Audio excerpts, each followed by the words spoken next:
I'm meeting this afternoon with the National Black Caucus of State Legislators.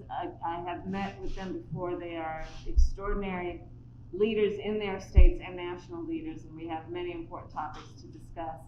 But before I address what we will discuss this afternoon, I want to thank President Billy Mitchell for your leadership and President-elect Laura Hall. It is my great honor to be with you and to do the work that I know we will continue to do together. As I said when I addressed your annual Leadership Council, you all are on the ground doing extraordinary work during very difficult times, in particular over the last 2 years, and you continue to persevere and to show us what we are capable of when we know it is possible. I do want to take a moment to address two key issues that I know are at top of mind for many people. That's the issue of Ukraine and also the Supreme Court. On the issue of Ukraine, as you know, we have imposed significant costs in response to Russia's re-invasion of Ukraine, and we are working closely with our allies and our partners in that regard. The threat of a full-scale attack on Ukraine remains, and so we will remain vigilant in watching what is happening there and in close coordination with our allies and our partners around the world. If Russia goes further, we will impose more costs, which will continue to be swift and severe. On the issue of the Supreme Court of the United States, the President of the United States will announce soon a most eminently qualified, extraordinary lawyer and jurist who will have a record of excellence and who will happen to be a Black woman to be the next justice on the United States Supreme Court. And she will, without any question, she will be the first but not the last. So with that, let me say to this august group of leaders that I fully appreciate the President sends his greetings for all the work that you do every day. One of the areas that I know you are focused on and have been is the issue of voting rights, and so that's a subject that I'll address briefly, and then we can discuss about in more detail.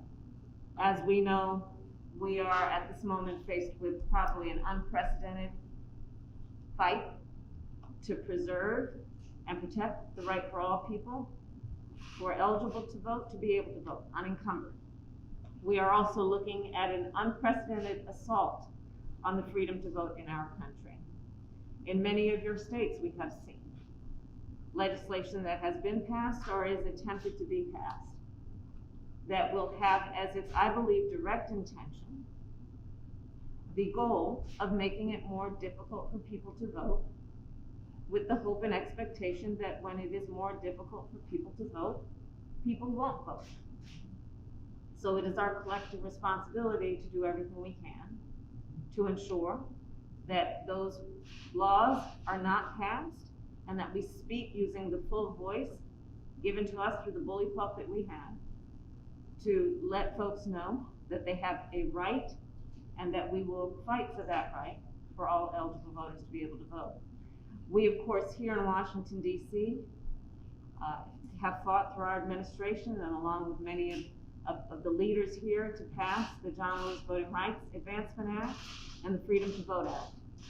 Sadly and unfortunately, there were not the majority of legislators who had the ability to pass that legislation present to weigh in, but we are not going to give up because we fully realize that if we are to comprehensively address this issue, we need federal legislation.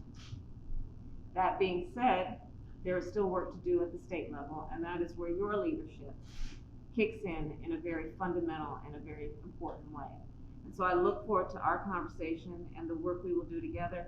I will tell you as a point of privilege, last night I was speaking with the president of the National Baptist Association, the convention, Reverend Jerry Young, and Reverend Young said to me, well, you know, I've got a saying, he said, and I told him that I was going to share with you what he said. And his saying is, no vote, no voice, your choice.